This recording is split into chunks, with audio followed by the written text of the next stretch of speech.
recent years. Our group's objective is to research on the different demand-side policies that the Singapore government implements to solve various economic problems and how these policies improve the Singapore's economy. In recent years, Singapore experienced an economic recession which was caused by the US subprime mortgage. Here's a story to help you understand the subprime mortgage crisis better. Let me introduce you to two families, the Simpsons family and the Slaughter's family. The Simpsons is a happy family. They have income, savings, and loads of money. Oh yeah! The Slaughter's family is the exact opposite. They have no income, no savings, and no money. Oh man! Both families head to the bank to buy mortgage loans as they want to buy their dream house. The bank readily lends money to the Simpsons family. Hence, they are able to buy their dream house. Hooray! However, the bank does not lend money to the Slaughter's family. Why? Because the Slaughter's family do not have a secure household income. Thus, the bank is afraid they will be unable to pay back the mortgage loans. However, one fine day in 2008, the CEO of a bank said, "For brighter prospects of our company, we will be relaxing our standards and give out mortgage loans to more people, even those who do not have money." Now, even the Slaughter's family can get loans. Yeah! However, a few months later, though, the Slaughter's family can't pay up their mortgage loans. Oh no!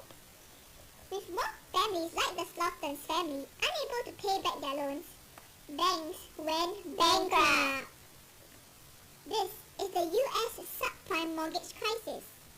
It led to a recession in US and then worldwide. Oh dear. The first is recession. It is a business cycle contraction, a general slowdown in economic activity over a period of time for more than 2 consecutive quarters. In Singapore, Singapore depends heavily on exports and refining imported goods. In a recession, spending drops, demand for Singapore goods drops, employment drops, real economic growth drops, everything drops. Oh no! Hence, the Singapore government took steps to lessen the blow of the recession by implementing 2 demand-side policies, namely fiscal policy and exchange rate policy. What is fiscal policy? Fiscal policies involve the use of government budget through adjustment of tax revenue and expenditure to affect the level of economic activity in the economy. In 2009, the government implemented a set of fiscal policies for Singapore to recover from the recession. Firstly, a bridging loan program by Spring was set up to improve companies' access to capital. The government would loan money to these enterprises so as to encourage investments, leading to an increase in autonomous government expenditure.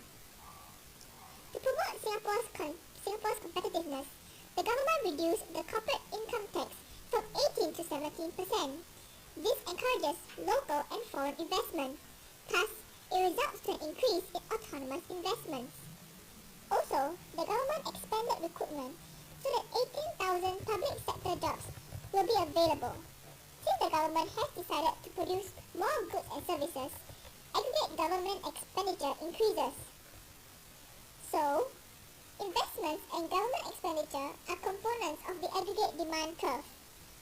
Hence, when any one of the components of the AD curve increases, it means that aggregate demand increases. AD increases. This is shown by the movement of the AD graph to the right in the figure shown now. Since the AD for Singapore is in the intermediate range, when AD increases, general price level, real national income, and employment increases. There is also a multiplier effect. Woohoo! An increase in AE leads to an immediate increase in income to the recipients. On receiving income, the recipient spends, saves, and buys, imports, and pays taxes. All the above are expenditures, are withdrawals except for the expenditure on domestic goods. The seller of these domestic goods has experienced higher income. On receiving income, these recipients also spend, save, and buy imports and pay taxes.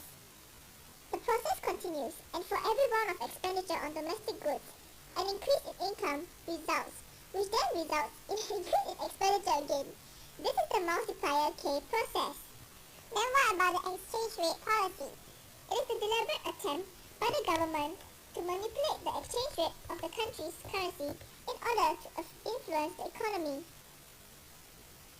Exchange rate policy influenced Singapore economy by mainly altering net exports. The change in net exports will alter the AE, and through the multiplier process, it will then alter Singapore's national income.